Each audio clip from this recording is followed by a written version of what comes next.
ገድለ ዮሐንስ መጥምቅ ዘሰሉስ።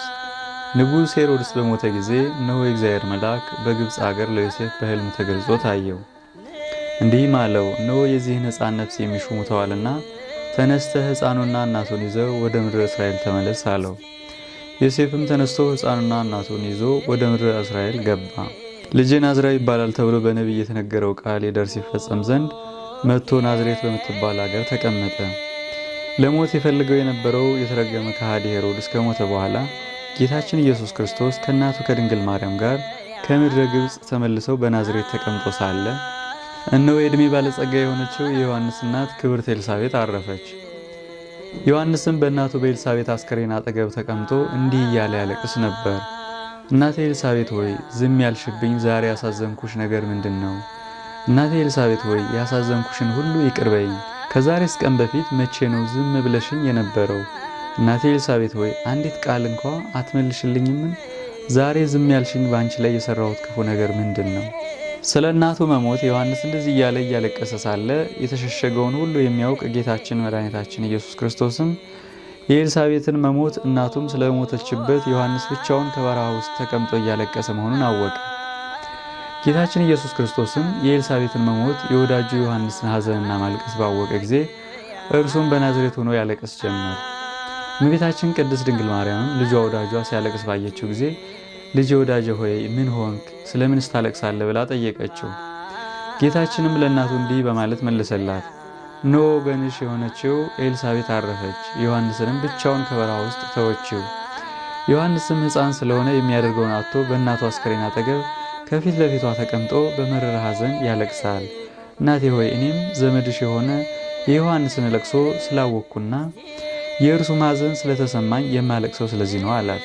በድንጋሌ ሥጋ በድንጋሌ ነፍስ የጸናች እመቤታችን ቅድስት ድንግል ማርያምም የኤልሳቤጥን መሞት በሰማች ጊዜ በጣም ምርር ብላ አለቀሰች። ያን ጊዜ ብርህት ደመና መጥታ ከፊታቸው ቆመች። ፈጥናም ተሸከመቻቸውና ኤልሳቤጥ ከሞተችበት ዮሐንስም ካለበት ቦታ ከደብረ ሲና በረሃ ውስጥ ወስዳ አደረሰቻቸው። ዮሐንስም ባያቸው ጊዜ ፈራ፣ ደነገጠም። ከዚያ በፊት ሰው አይቶ ስለማያውቅ የእናቱን አስከሬን ብቻውን ትቶ ወደ ጫካ ሸሸ። ያን ጊዜ ጌታችን ኢየሱስ ክርስቶስም የዮሐንስን ፍርሃት አራቀለትና እንዲህ አለው፣ እኛን ከማየት የተነሳ አትፍራ፣ አትደንግጥም። አይዞ፣ እነሆ የእናት ዘመዶች ማርያምና ሰሎሜ በእናት አስከሬን ላይ መልካም ነገር ሊያደርጉ መጥተዋልና ና ወደ እኛ ቅረብ አለው። ዮሐንስም ይህን ቃል ከጌታችን አንደበት በሰማ ጊዜ ወደ ኋላው ተመለሰ። ከመሬትም ላይ ወድቆ ለጌታችን ለኢየሱስ ክርስቶስ ሰገደለት። ጌታችንም እመቤታችን ማርያምንና ሶሎሜን እንዲህ ብሎ አዘዛቸው፣ በጠማው ጊዜ ከእርሷ የጠጣ ዘንድ ለዮሐንስ በፈለቀችለት ውሃ የኤልሳቤጥን ሥጋ አጥባችሁ ገንዙ አላቸው። ያን ጊዜ ጌታችን ኢየሱስ ክርስቶስ እንዳዘዛቸው የኤልሳቤጥን አስከሬን አጥበው ገነዙት። ጌታችንም ሚካኤልና ገብርኤልን ይመጡ ዘንድ አዘዛቸው። ሚካኤልና ገብርኤልን ፈጥነው እንደ ዓይን ጥቅሻ ከሰማይ ወርደው መጡና ከጌታችን ከኢየሱስ ክርስቶስ ፊት ቆሙ። ጌታችንም የዮሐንስ እናት የኤልሳቤጥ ሥጋ የሚቀበርበትን መሬት ቆፍሩ አላቸው። ሚካኤልና ገብርኤልም መቃብሩን ይቆፍሩ ዘንድ ጀመሩ። ጌታችን ኢየሱስ ክርስቶስም ዘካርያስና ስምዖን በአካለ ነፍስ ከሰማይ መጥተው በኤልሳቤጥ አስከሬን ላይ ጸሎተ ፍታቱን ያደርሱ ዘንድ አዘዛቸው። እነርሱም የኤልሳቤጥ አስከሬን ካለበት ቦታ ላይ ሚካኤልና ገብርኤል፣ እመቤታችን ማርያምና ሶሎሜ ከጌታችን ፊት ቆመው ሳለ ስምዖንና ዘካርያስ በኤልሳቤጥ አስከሬን አጠገብ ቆመው ጸሎተ ፍታቱን ያደርሱ ጀመር። ጸሎተ ፍታቱንም በጨረሱ ጊዜ መላእክት በቆፈሩት መቃብር ውስጥ ቀበሯትና የስምዖንና የዘካርያስ ነፍስ ወደ ነበረችበት ቦታዋ ተመለሰች። ጌታችን ኢየሱስ ክርስቶስም የኤልሳቤጥን መቃብር በትምህርተ መስቀል አምሳል ደፈነው። ኤልሳቤጥም ያረፈችበት ዕለት የካቲት 16 ቀን ሆነ። ከዚህ በኋላ ዮሐንስን ብቻውን ከበረሃው ውስጥ ተውት። ጌታችን ኢየሱስ ክርስቶስ ከእናቱ ከድንግል ማርያም ጋር ወደ ናዝሬት ለመመለስ ከደመናዋ ላይ ተሳፍሮ ተነሳ። አምላክን የወለደች በድንጋሌ ሥጋ በድንጋሌ ነፍስ የጸናች ቅድስት ድንግል ማርያምም ልጇ ወዳጇን እንዲህ አለችው፣ ጌታዬና አምላኬ ፈጣሪዬ ሆይ ስለምን ዮሐንስን ብቻውን ከበረሃ ውስጥ ትተወዋለህ? እንዴትስ ትተነው እንሄዳለን? ወደዚህ ቦታ ይዘው የሸሸችው እናቱ ጥላው ሞታ በመቃብር ውስጥ ተቀብራለች። ከእኛ ጋር ይዘነው እንሂድ እንጂ አለችው። ዳግመኛም እመቤታችን እንዲህ አለችው፣ ነፍስ ያላወቀ ሕፃን ስለሆነ አራዊት ይበሉታልና ይዘነው መሄድ አለብን አለችው። ጌታችንም ለእናቱ እንዲህ በማለት መለሰላት፣ በመምህርነት ወጥቶ ለእስራኤል በዮርዳኖስ ታይቶ እስከሚያስተምር ድረስ የሰማያዊ አባቴ ፈቃድ በበረሃ ውስጥ ብቻውን እንዲኖር ነው። አንቺ ብቻውን እንዴት ከበረሃ ውስጥ ይኖራል ትያለሽ? አራዊቶች እንዳይጣሉት ሊቀ መላእክት ቅዱስ ገብርኤል ከእርሱ አይለይም። በፈለገውም ነገር ሁሉ እንዲራዱትና እንዲታዘዙለት መላእክተ ብርሃንን አዝለታለሁ። ብርሃናዊው መልአክም ቅዱስ ገብርኤል ሰማያዊ ህብስትን ለምግቡ ያመጣለታል። በጠማውም ጊዜ እንደ ወተት የነጣችውን እንደ ወለላ ማርያም የጣፈጠችውን ውሃ ከኤዶም ገነት ያመጣለታል። ይህችንም ካለበት ድንጋይ ስር የምትፈልቀውን ውሃ እንደ እናቱ ጡት ለአፉ የጣፈጠች አደርግለታለሁ። አንቺ ብቻውን እንዴት በበረሃ ውስጥ ይኖራል ትያለሽ? እስከ ዛሬ ድረስም የጠበቅኩት እኔ ነኝ፣ ሌላ ማን ጠበቀው ብለሽ ነው? እኔ አይደለሁምን? ወዳጄ ዮሐንስን ሰማይ አባቴ ከዚህ ዓለም ፍጥረት ሁሉ በጣም አብልጦ ይወደዋል። አባቱ ዘካርያስም በስጋው ቢሞት በነፍሱ ሕያው ስለሆነ ዮሐንስን ለማጽናናት በአካለ ነፍስ ከእርሱ እንዳይለየው አደርጋለሁ። እንዲሁም እናቱ ኤልሳቤጥም በስጋዋ ብትሞት በነፍሷ ሕያዊት ስለሆነች ታጽናናው ዘንድ በነፍሷ በፍጹም ከእርሱ እንዳትለየው አደርጋታለሁ። ዮሐንስን በማኅፀን የጠቀለለች ሰፋድል የተባረከች የተከበረች ነች። ዮሐንስን የተሸከመች ማኅፀን ንዕድ ክብርት ስለሆነች በስጋዋ ውስጥ መጥፎ ሽታ ክፉ መዓዛ አይገኝባት፣ በመቃብሯም ውስጥ ትሎች አይገኙበት። ድንግል እናቴ ሆይ አንቺ እኔን ጸንሰሽ ሳለሽ ወደ ኤልሳቤጥ በሄድሽ ጊዜ በእጇ ይዛ ጨብጣ በሳመችሽ ጊዜ እንዲህ ብላ ትንቢት ተናግራለች። አንቺ ከሴቶች ሁሉ ተለይተሽ የተባረክሽ ነሽ፣ የማኅፀንሽን ፍሬ ቡሩክ ነው። የጌታዬ እናቱ ወደ እኔ ትመጪ ዘንድ እኔ ምንድነኝ? ከእግዚአብሔር አግኝተው የነገሩሽን ቃል ይደረጋል ብለሽ የተቀበልሽ አንቺ ብፅዕት ነሽ፣ ክብርት ነሽ ብላ ስላመሰገነችሽ እንኳን ስጋዋ ሊፈርስ ይቅርና መግነዟም አይለወጥም፣ መቃብሯም አይጠፋም። ነፍሷንም ከስጋዋ ጋር እንድትኖር አደርጋታለሁ። ይህን የመሰለ ነገር ስለ ወዳጁ ዮሐንስ ለድንግል እናቱ ነግሯት ከጨረሰ በኋላ ዮሐንስን ከበረሃ ውስጥ ተውት በደመና ላይ ተጭነው ወደ ናዝሬት ተመለሱ። እናቱ ኤልሳቤጥም ከሞተችበት በኋላ ዮሐንስ የሚያጫውተው ሳይኖረው በበረሃው መካከል ብቻውን ቀረ። ቀድሞውንም በጭኗ ታቅፋ የላሞችን ወተት የምትግተው አሳዳጊ ሞግዚት ወይም በጀርባዋ አዝላ በወገቧ ተሸክማ የምታሳድገው አገልጋይ ባሪያ አልነበረችውም። እንደ ትንንሾቹም ሕፃናት የለሰልሱ ምግቦችን ይሰጠው ዘንድ ሳይኖረው ዮሐንስ በሰፊዋ በረሃ ውስጥ በአራዊቶች መካከል ብቻውን ቀረ። የመጥምቀ መለኮት ዮሐንስ ምግቦች የበረሃ ቅጠሎች ናቸው። መጠጡም ከተቀመጠበት ድንጋይ ስር የምትፈልቀውን ውሃ ነበር። አባቶች እናቶች ሆይ ከፊተኞችም ሆኑ ከኋለኞች ሰዎች እንደ መጥምቀ መለኮት ዮሐንስ ያለ አንዲት ምድራዊ የሥጋ ፈቃድና የህሊና ምኞት ከዓለም ተለይቶ የወጣ ማን ሰው አለ? አብርሃም ስለ አምልኮተ እግዚአብሔር ብሎ ከተወለደበት ሀገር ከካራን ወጥቶ ቤት ሳይሰራ በከላውዴዎን በድንኳን ውስጥ ተቀመጠ። በዚያችም ሀገር ውስጥ የአንዲት ጫማ መርገጫ ታህል ርስት ገዝቶ ገንዘብ አላደረገም። ሚስቱ ሳራ ብትሞትበት እንኳን የመቃብሯን ቦታ የኬጢያዊ ሰው ከሆነው ከኤፍሮን ላይ የእርሻ መሬቱን በገንዘብ ገዝቶ በውስጡ አቀበራት። ነገር ግን ከርስተ ዓለም አወጣጡ እንደ ቅዱስ ዮሐንስ መጥምቅ ካለ ስጋዊት ምኞት ሆኖ አይደለም። አብርሃምስ በተወለደበት ሀገር በእናትና በአባቱ ቤት ውስጥ በእንክብካቤ አደገ። ሚስትም ለራሱ አገባ። የፈጠረውን እግዚአብሔር ተመራምሮ ካወቀው በኋላ ሚስቱ እየተራዳችው ባሪያዎቹና አገልጋዮቹ ሁሉ እየታዘዙትና እየተላላኩት ከተወለደበት ሀገር ተሰዶ በከነዓን ሀገር በድንኳን ውስጥ ተቀምጦ ካለ ቤት ኖረ እንጂ። ለአብርሃምም ወርቅና ብር፣ ከብቶችና በጎች፣ ብዙ ጥሪቶችም ነበሩት። በኦሪትም እንደተነገረው አብርሃም ንዑድ ክቡር ነው፣ በወርቅና በብር ሁሉ የከበረ ነውና ተብሎ ተመስክሯል። የመጥምቀ መለኮት ዮሐንስ መጸነስና መወለድ በተድላ ዓለም ውስጥ ብትሆንም እድገቱና ኑሮው ግን ገና ሕፃን ሳለ በበረሃ ውስጥ ከአራዊቶች ጋር ነው እንጂ። እነሆ የመጥምቀ መለኮት ዮሐንስ እድገት በበረሃ ውስጥ በአራዊቶች መካከል ሆነች። የእናቱን ጡት እንኳን ሳይተው የሚያጽናናው ሳይኖር ድሃ አደግም ሆነ። ከእነርሱ ጋር ይጫወት ዘንድም በዘመኑ እኩል ከእርሱ ጋር የተወለዱት ሕፃናት አልነበሩም፣ የተረገመው ሄሮድስ በሰይፍ ገድሏቸዋልና። ለዮሐንስ ግን በእርሱ ላይ ምንም መጥፎ ነገር ሳያደርጉ የቶራና የአንበሳ የነብሮች ልጆች እንደ ወንድምና እንደ እህት ሆኑት። አንበሶችና ነብሮች ዘንዶዎችም ሁሉ አይጣሉትም፣ ወዳጅ አድርገውት እንደ እናት እንደ አባት ሆኑለት እንጂ። እንደ መጥምቀ መለኮት ዮሐንስ ፍጹም ዓለምን የናቀ ከሚፈሰውም ተድላዋና ደስታዋ የተለየ የለም። እነሆ ይስሐቅ እግዚአብሔርን ስለ መውደዱ ከአንዱ ቦታ ወደ አንዱ ቦታ እየተሰደደ በመንከራተት ኖረ። ነገር ግን የእርሱ መሰደድ እንደ መጥምቀ መለኮት ዮሐንስ አልሆነም፣ ከዓለምም ከጌጡና ከሽልማቱ አራቀም። ይስሐቅ ስለ ምግቡና ስለ ልብሱ እያሰበ ባሮችና አገልጋዮች ከብቶችና በጎችን ሁሉ ገዝቶ ገንዘብ አድርጎ ኖረ እንጂ። ነገር ግን ይስሐቅ እግዚአብሔርን ስለመውደዱ ይህን ዓለም ካለመውደዱ ኑሮውን ሁሉ ከዚህ ዓለም ባዕድ አድርጎ ኖረ። ዮሐንስ ግን እነሆ እንደ ይስሐቅ ሳይሆን ከዚህ ዓለም ተድላና ደስታ ሁሉ ራሱን ፈጽሞ ባዕድ አደረገ። ከቅዱሳኖቹ ሁሉ የመጥምቀ መለኮት ዮሐንስ ስራዎችና ኑሮዎች በጣም ያስደነቁ ናቸው። ያዕቆብ የእግዚአብሔርን ምሕረትና ቸርነት ሲፈልግ በዚህ ዓለም ውስጥ እንግዳና መጻተኛ ስደተኛ ሆኖ ኖረ። ያዕቆብ ከተወለደበት ሀገር በወጣ ጊዜ በዓለም ውስጥ ፍጹም እንደ መጥምቀ መለኮት ዮሐንስ ስደተኛና መጻተኛ አልሆነም። እነሆ ያዕቆብስ ከሚስቶቹና ከከብቶቹ ጋር ተቀምጦ ከተወለዱለት ሕፃናት ልጆቹ ጋር እየተጫወተ በዚህ ዓለም ውስጥ የሚኖር ሆነ እንጂ። በዚህ ዓለም ውስጥ እንግዳና ስደተኛ መጻተኛ መሆን የቅዱስ ዮሐንስ ነው። እነሆ ካለ አንድ ዘመድ ጭምታምነት፣ ካለ አንድ እርድም ባሕታዊነት ያስገርማል፣ በጣም ያስደንቃል። መጥምቀ መለኮት ዮሐንስን ውሃ በመቅዳት ዳቦ በማቀበል ዋሻ በማነጽም የሚራዳው አልነበረም። ምግቡም የበረሃ ቅጠሎች፣ ኑሮውም በበረሃ ውስጥ ሆነ እንጂ። እንደ መጥምቀ መለኮት ዮሐንስ ከዓለም ውስጥ ተገሎ የሸሸና ከእርሷ ርቆ የቆመ የለም። ኤልያስ ስለ እግዚአብሔር ሕግ ቀንቶ ከኤልዛቤል ፊት ፈቀቅ ብሎ ሸሽቶ ምግቡን አሞራዎች ጠዋት ዳቦ በሰርክ ስጋን እያመላለሱለት ከአጠገቧ ከተቀመጠበት ምንጭም ውሃ እየጠጣ በኮሬው ተራራ ላይ ተቀመጠ። በራበውም ጊዜ አልታገሰም። ስራፕታ ከምትባል አገር አንዲት ባልቴት ትንሽ ዱቄት ቂጣ ጋግራ ቅባኑግ ቀብታ መገበችው እንጂ። ራሱ ኤልያስ እንዲህ እንዳለ እግዚአብሔር አምላክ ሕዝቡን ይቅር እስከሚል ድረስ በእንስራሽ ውስጥ ያለው ዱቄትሽ በማሰሮሽም ውስጥ ያለው ቅቤሽ አይጉደልብሽ አይለቅብሽ አላት። የመጥምቀ መለኮት ዮሐንስ ከዓለም ውስጥ ሸሽቶ መለየት እንደ ኤልያስ አይደለም። ከፍጡራን እርዳታ ሁሉ ተለይቶ ብቸኛ ባሕታዊ ሆኖ ከበረሃ ውስጥ ተቀመጠ እንጂ። በሕፃንነት ዘመኑ ቅኑት እንደ ገበሬ ጽሙድ እንደ በሬ ሆኖ እንደ መጥምቀ መለኮት ዮሐንስ እግዚአብሔርን ያገለገለውና የተገዛለት የለም።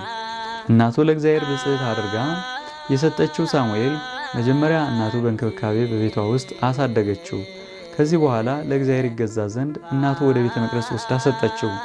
እርሱም እግዚአብሔር ለሌዋውያኑ ካህናት ሥርዓት እንደሰራላቸው ለቤተ መቅደስ ከገባው አስራት በኩራት ላይ ምግቡን እየተመገበ መጋረጃ በመጋረድ ምንጣፍ በማንጠፍ ታጥቆ ምስል ካህን ሆኖ በቤተ መቅደስ እግዚአብሔርን እያገለገለ ኖረ።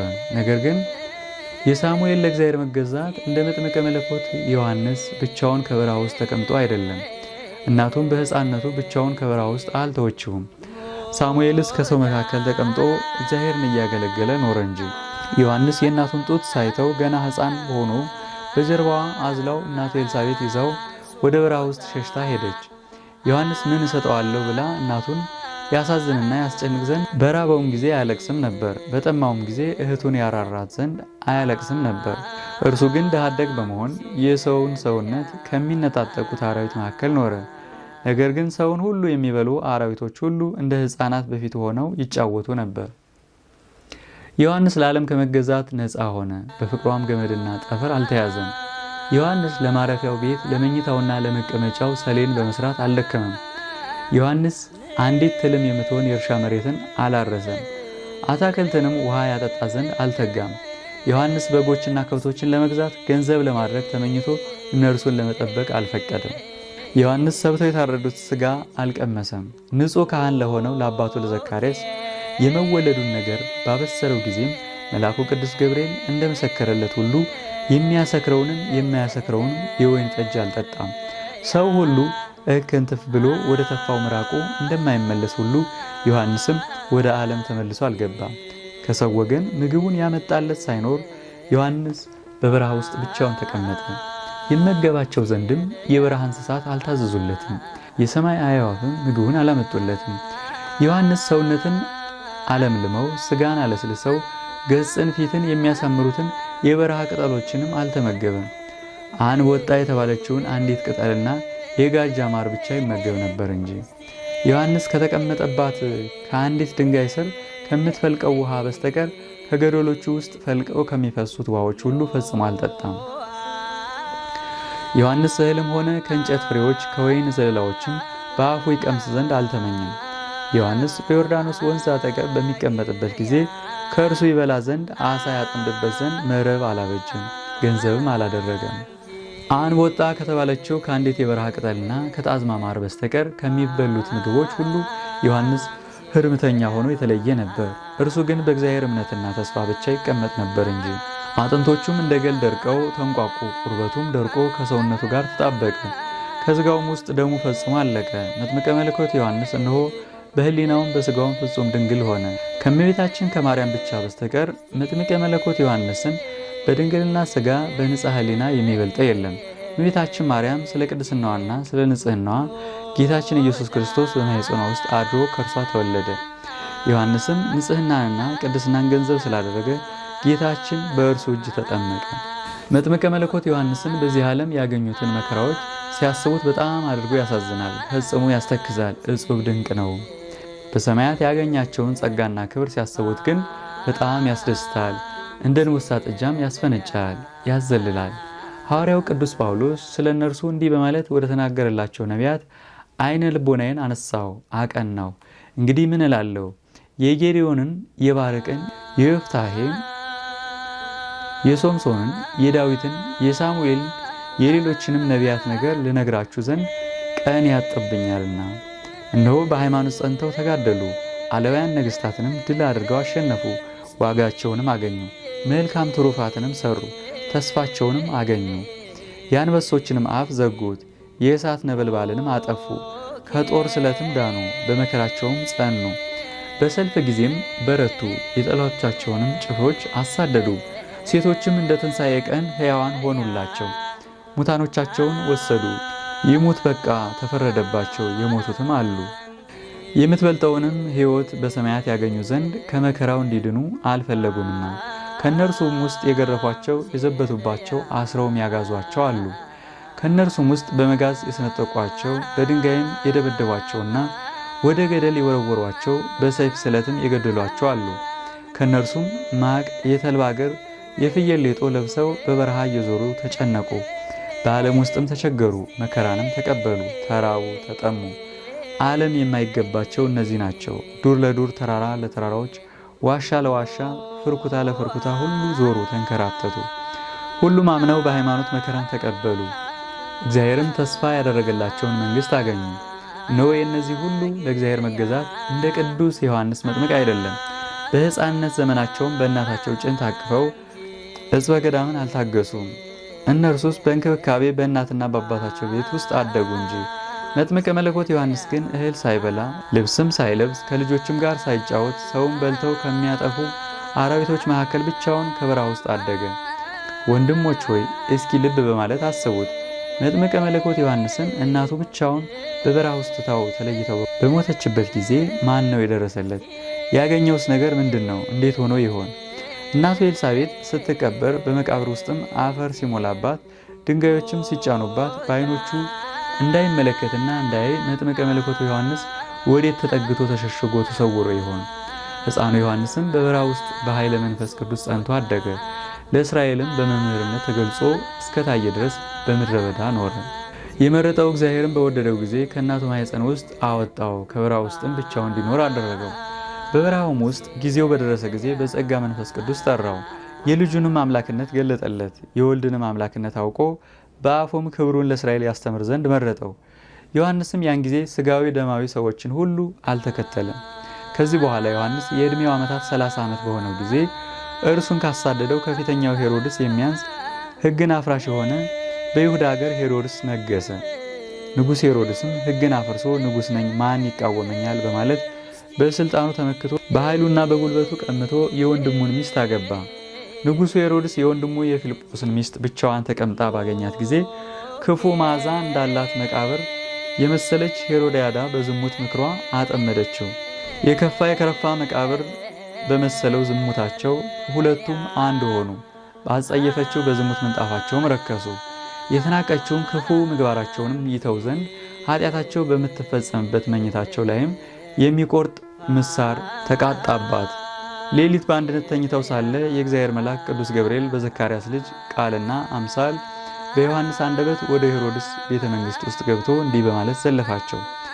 ሄሮድስ ሆይ የወንድምህ የፊልጶስን ሚስት ማግባት አይገባህም። የወንድምህንም ሚስት ማግባት ፈጽሞ የተከለከለ ነው። አሁንም ፍታት አለው። ሌሊት አብረው በሚተኙበትም ሰዓት ሁልጊዜ ይህን ቃል ይሰማሉ። ድምፁን ብቻ ይሰማሉ እንጂ መልኩን ግን አያዩም ነበር። የቃሉ አነጋገርም በአልጋቸው ላይ ከእነርሱ ጋር በጎናቸው ተኝቶ እንደሚያነጋግራቸው ይሰማቸው ነበር። ነገር ግን መብራት አብርተው በፈለጉት ጊዜ አያገኙትም ነበር። ይህም ቃል እንዲህ በማለት ብዙ ቀን ዘለፋቸው። ሄሮድስ ሆይ የወንድምህ የፊልጶስን ሚስት አገባት ዘንድ አይገባህም ይላቸው ነበር። እነርሱም በጣም በትልቅ መታወክ ላይ ሆኑ። ያን ጊዜ የተረገመች ሄሮዲያዳ ንጉሥ ሄሮድስን እንዲህ በማለት ምክር አቀረበችለት። ይህ ቃል እኮ ከዚያ አስማተኛ ዮሐንስ ሳይሆን አይቀርም። ይህን ጊዜ ወደ ደብረ ሲና በረሃ ወታደሮችህን ላከና ማንም አንድ ሰው እንኳን ሳያውቅ እንዲሞት አድርግ። በሰው ሁሉ ፊት ግልጽ በግልጽ ወጥቶ በጉባኤ መካከልም እንዳይዘልፈን አለችው።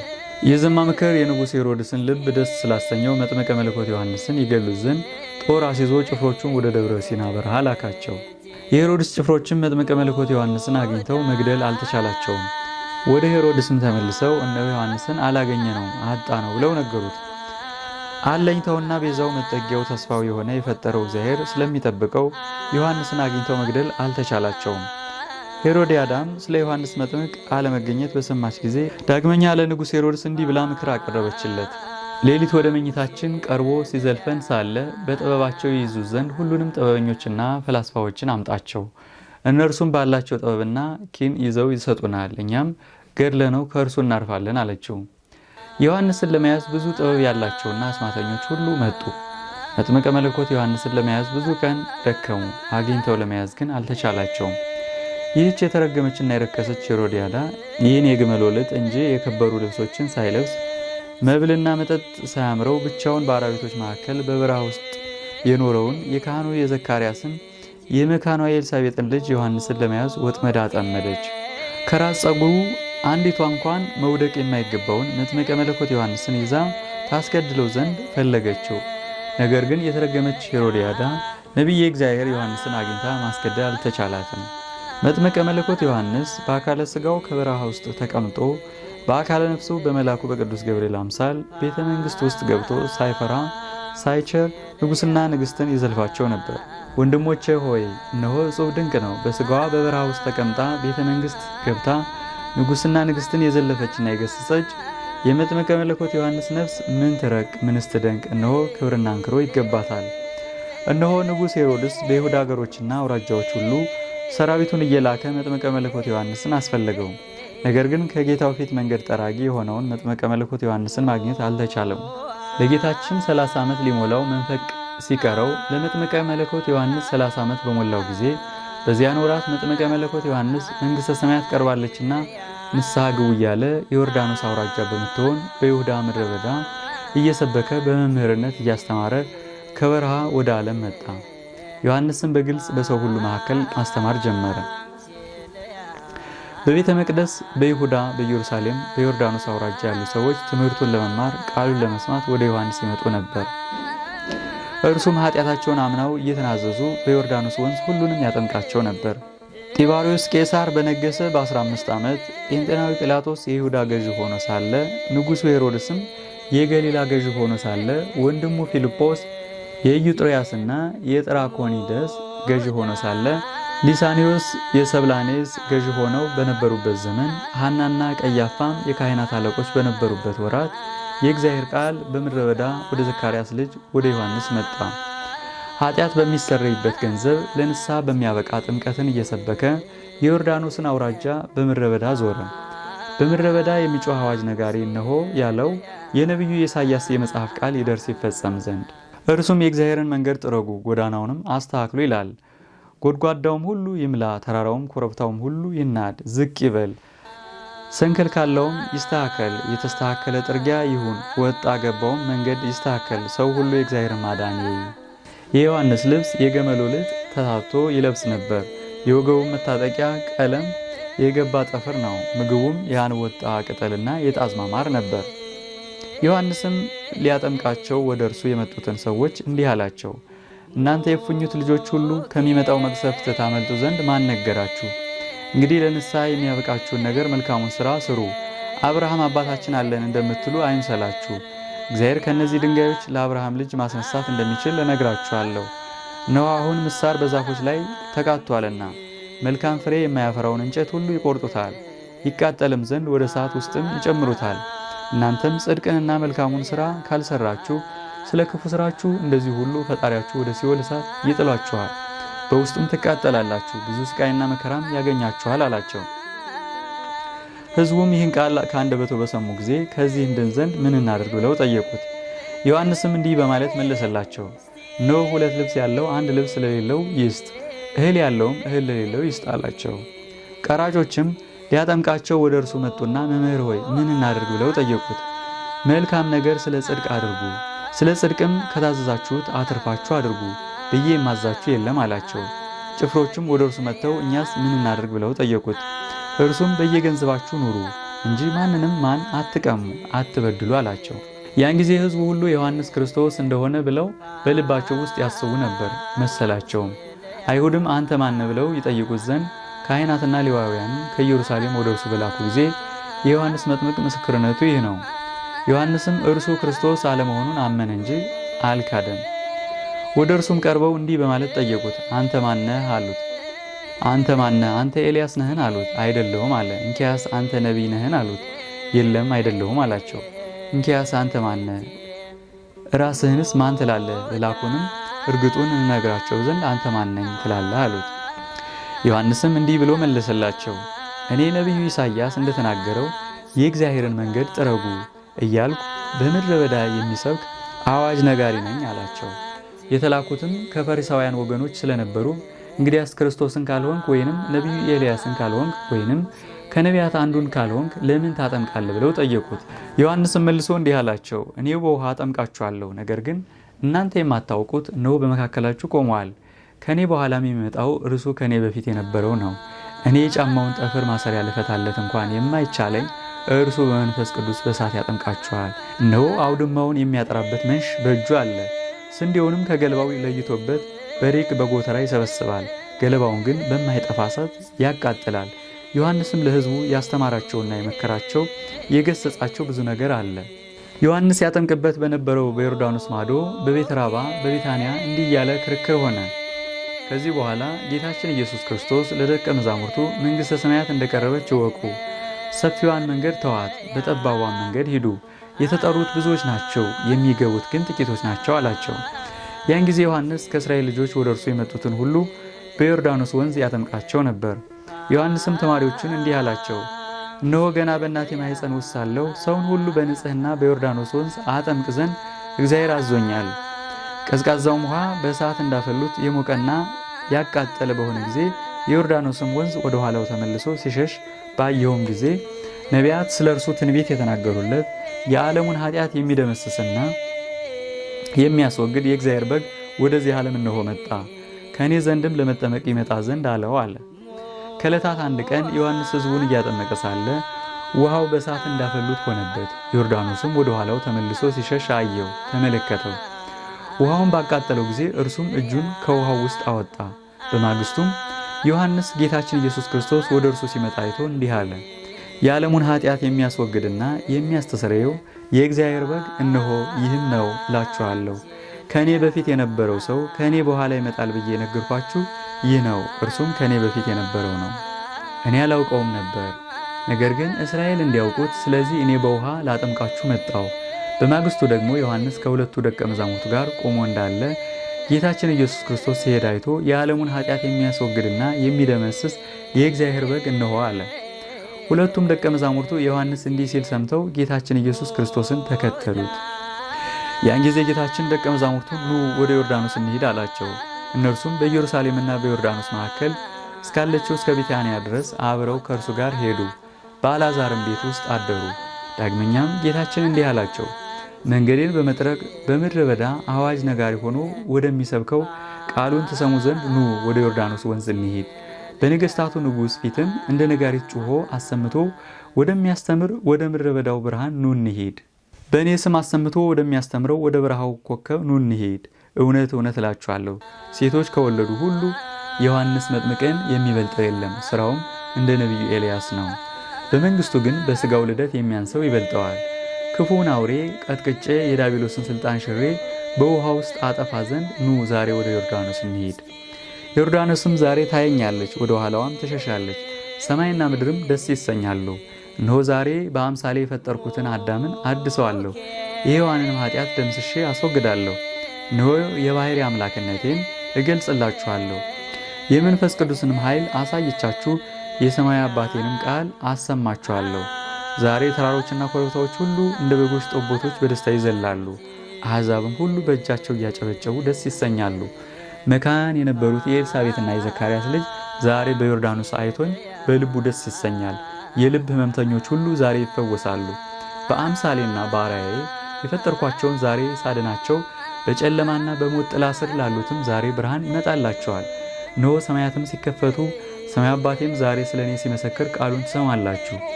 ዛሬ ፊተኞች ኋለኞች፣ ኋለኞችም ፊተኞች ይሆናሉ።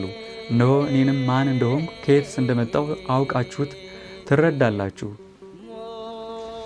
እነሆ ዮርዳኖስም ከወንዞች ሁሉ ጋር ዛሬ ደስ ይሰኛል።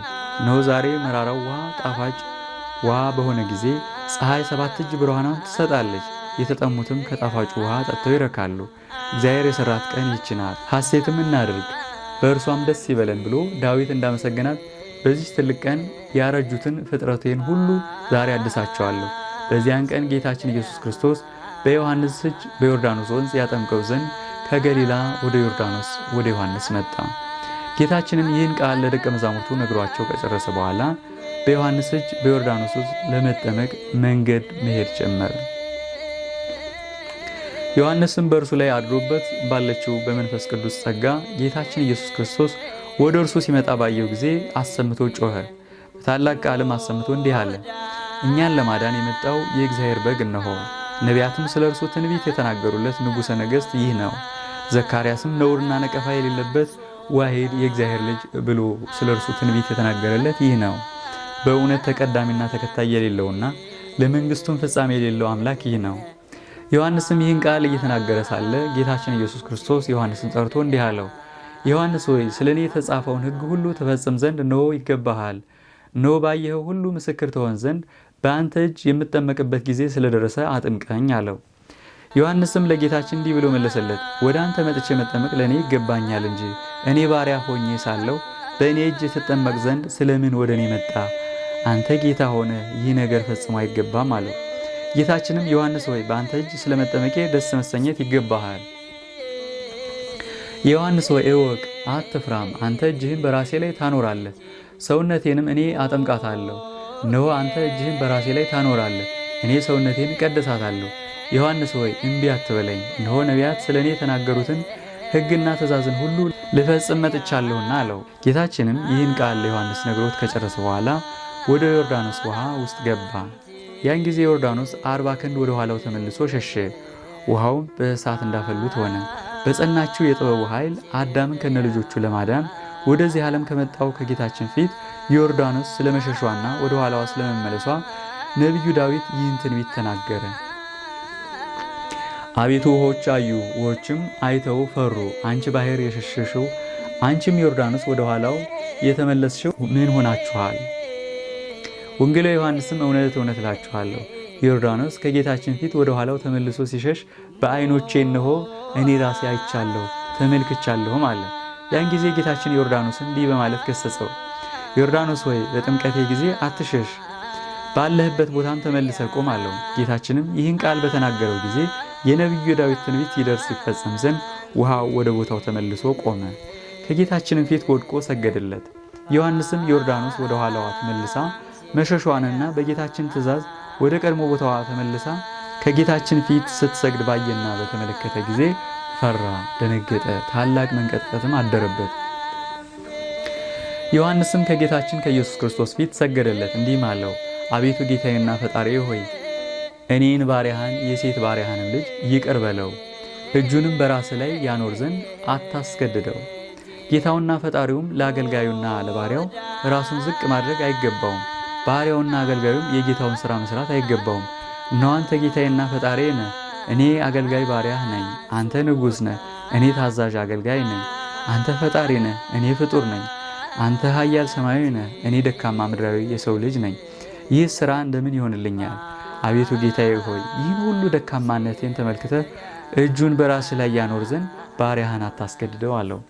ጌታችንም ለዮሐንስ መለሰለትና እንዲህ አለው፣ ይህ ለእኛ ተድላ ደስታ ነውና እውነትን ሁሉ መፈጸም ይገባናል። ያዘዝኩህን አድርግ አለው።